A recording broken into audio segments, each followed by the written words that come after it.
How to withdraw money from TikTok. Hello guys and welcome back to the channel. In this video, I'm going to show you how you can withdraw your TikTok earnings from gifts, diamonds, and creator fund on iOS or Android by setting up withdrawal methods, meeting thresholds, and completing the payout process. So let's get started.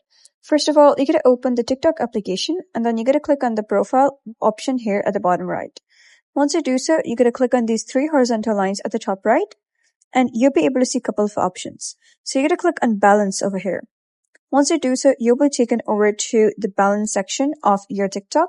Click on next, and got it. And after that, you'll be able to see your estimated balance over here if you have.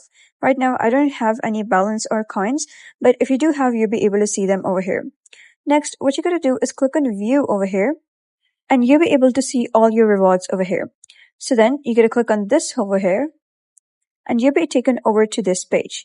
Now, if you have any rewards over here, you'll be able to see them over here, such as USD 50, USD 100, whichever amount of rewards you have. So if you do have them, you'll be able to click on withdraw and simply click on withdraw, and they will redirect you to a payment method. So you can simply select any payment method. You can select PayPal, credit card, Visa card, anything. And after that, you will be redirected to the checkout page. So simply click on checkout, and that's it. That's basically how you can withdraw money from TikTok. So if you found this guide helpful, give it a thumbs up and don't forget to subscribe for more helpful tutorials. I'll see you in the next video.